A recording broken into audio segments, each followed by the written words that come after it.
नमस्कार बच्चों, मेरी जी सक्सेना आपका मेरे चैनल पर बहुत बहुत स्वागत है। आज मैं आपको यशपाल जी की कहानी लखनवी अंदाज पढ़ाने जा रही हूँ। बच्चों, ये एक व्यंग्यात्मक कहानी है और इस कहानी में शान शौकत वाली बनावटी जीवन शैली पर कटाक्ष किया गया है। तो हम लोग देखते हैं लखनवी अंदाज ये है क्या। इसको लखनवी अंदाज एक व्यंग ये साबित करने के लिए लिखा गया था कि बिना कथ्य के कहानी नहीं लिखी जा सकती, परंतु एक स्वतंत्र रचना के रूप में इस रचना को पढ़ा जा सकता है। यशपाल इस पतनशील सामंती वर्ग पर कटाक्ष करते हैं जो वास्तविकता से बेखबर एक बनावटी जीवन शैली का आदी है। कहना ना होगा कि आज के समय में भी ऐसी परजीवी संस्कृति को देखा जा सकता है। तो बच्चों, अब हम लोग शुरू करते हैं अपना पाठ लखनवी अंदाज। मुफस्सिल के पैसेंजर ट्रेन चल पड़ने की उतावली में फुंकार रही थी। मुफस्सिल क्या होता है बच्चों? केंद्रीय स्थान के इर्द गिर्द के स्थान। वहाँ की पैसेंजर ट्रेन का सभी मतलब मालूम होगा, यात्री गाड़ी चल पड़ने के लिए उतावली हो रही थी। उतावली होने में फुंकार रही थी ट्रेन की आवाज़। फुंकारा में तेज आवाज़ निकाल रही थी। आराम से सेकंड क्लास में जाने के लिए दाम अधिक लगते हैं, दूर तो जाना नहीं था।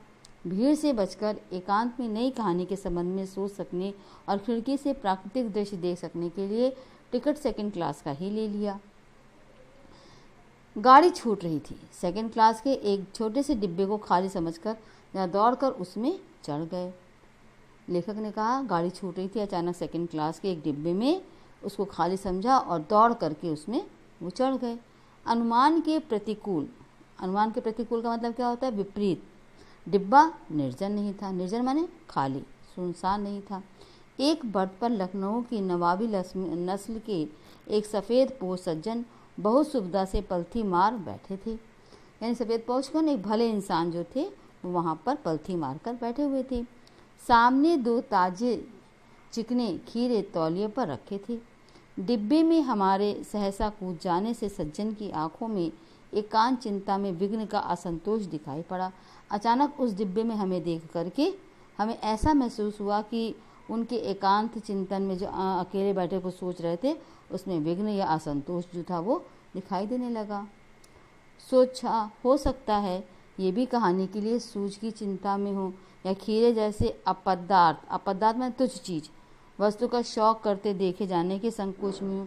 मुझे ऐसा लगा जैसे ये भी कोई सोच में बैठे हुए हैं, कुछ सोच रहे हों, या फिर ये खीरा जैसे तुच्छ चीज़ को खाने को किसी को ना दिखाना चाहता हूँ, इसलिए इनको संकोच हो रहा हो मेरे आने से।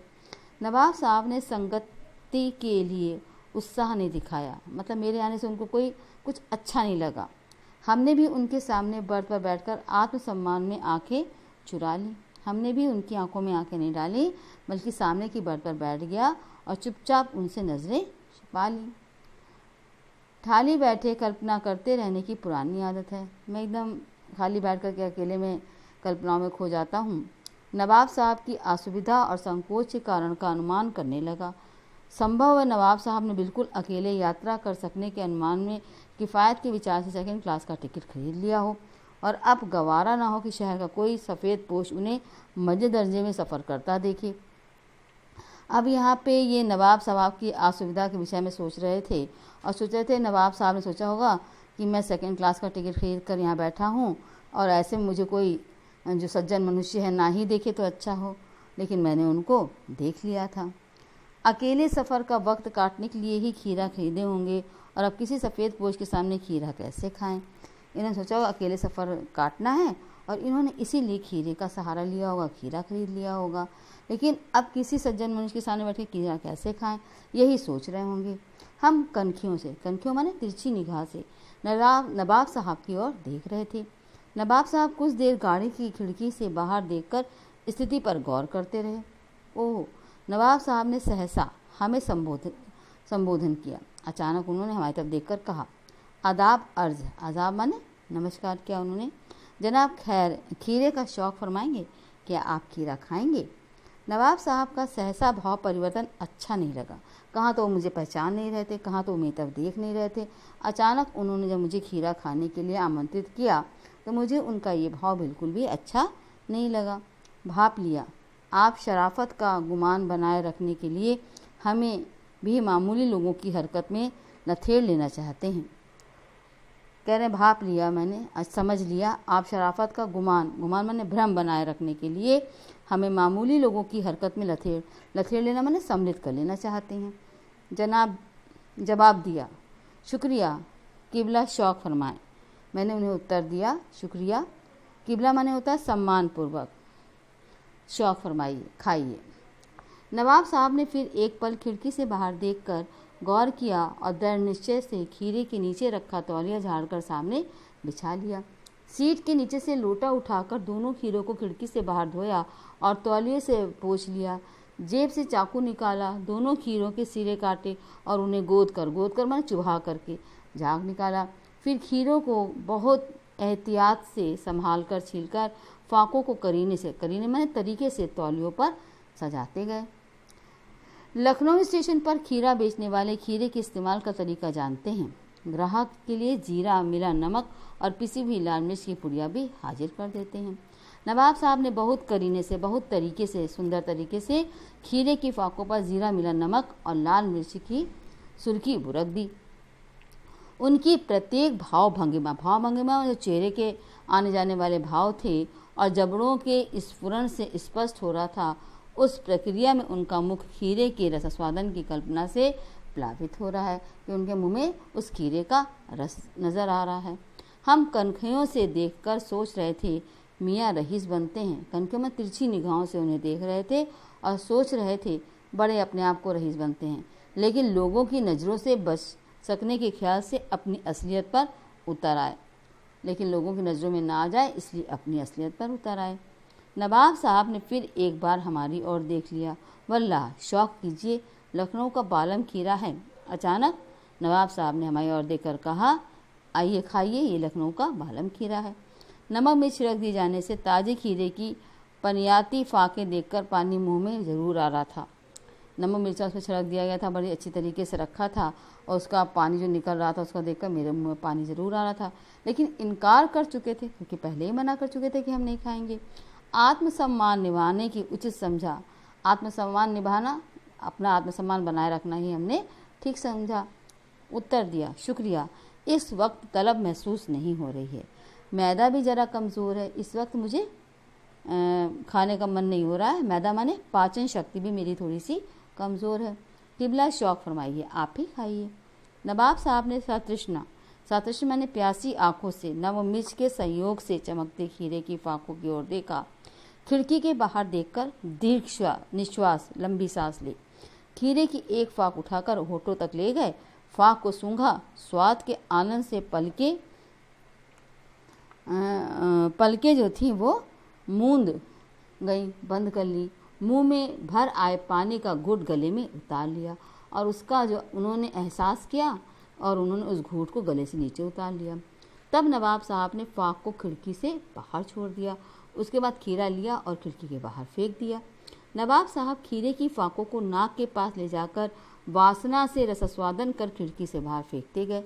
और देखा क्या हमने कि जो नवाब साहब थे खीरों की फाकों को नाक के पास ले जाते, उसको सूंघते, वासना मीन्स कामना, इच्छा, लालसा से रसास्वादन माने रस का स्वाद लेते और उस खीरे को खिड़की के बाहर फेंक देते। नवाब साहब ने खीरे की सब फाकों को खिड़की के बाहर फेंक कर तौलिए से हाथ और ओठ पोंछ लिया और गर्व से गुलाबी आंखों से हमारी ओर देख लिया। वो ये हरकत जब कर चुके तो उन्होंने क्या किया, जब सारे खीरे के फाकों को खिड़की के बाहर फेंक दिया, तौलिए से अपने हाथों को पोंछ लिया और अपने ओठों को पोंछ लिया और बड़े गर्व के साथ गुलाबी आंखों से हमारी ओर देख लिया, मानो कह रहे हो ये है खानदानी रईसों का तरीका, ऐसे ही खाते हैं खानदानी लोग। नवाब साहब खीरे की तैयारी और इस्तेमाल से थक कर लेट गए। इतना परिश्रम कर उन्होंने खीरा काटा, इतनी मेहनत से उसे सूंघा और बाहर फेंका, ये सब करने में उन्हें बड़ी मेहनत करनी पड़ी, इसलिए वो थक कर लेट गए। हमें तस्लीम से सिर खम कर लेना पड़ा, हमें भी बड़े सम्मान से अपने सिर को चुपचाप रख लेना पड़ा। ये है खानदानी तहजीब, तहजीब माने तरीका, नफासत, नफासत माने स्वच्छता, नज़ाकत, नज़ाकत माने कोमलता। हम गौर कर रहे थे खीरा इस्तेमाल करने के इस तरीके को खीरे की सुगंध और स्वाद की कल्पना से संतुष्ट होने का सूक्ष्म, नफीस या एब्स्ट्रैक्ट तरीका जरूर कहा जा सकता है। अब हमने ध्यान दिया कि खीरा इस्तेमाल करने के इस तरीके से खीरे की सुगंध और स्वाद की कल्पना से संतुष्ट होने का ये सूक्ष्म माने बहुत छोटा सा, नफीस मतलब बढ़िया, या एब्स्ट्रैक्ट कहते सूक्ष्म, अमूर्त तरीका जरूर कहा जा सकता है। मतलब हमने कुछ खाया भी नहीं, उसकी सुगंध से ही मेरा पेट भर गया। परंतु क्या ऐसे तरीके से उदर यानी पेट की तृप्ति भी हो सकती है? क्या कोई सूंघकर भी पेट भर सकता है? नवाब साहब की ओर से भरे पेट के ऊंचे डकार का शब्द सुनाई पड़ा।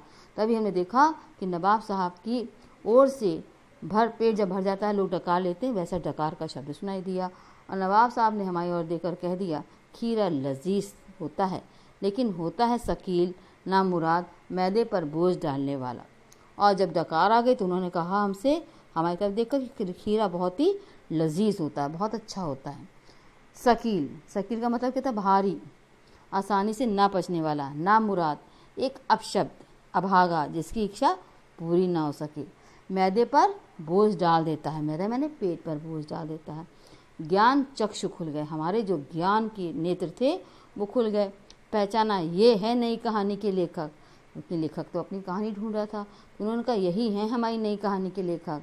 खीरे की सुगंध और स्वाद की कल्पना से पेट भर जाने का डकार आ सकता है तो क्या बिना विचार घटना और पात्रों के लेखक की इच्छा मात्र से नई कहानी क्यों नहीं बन सकती?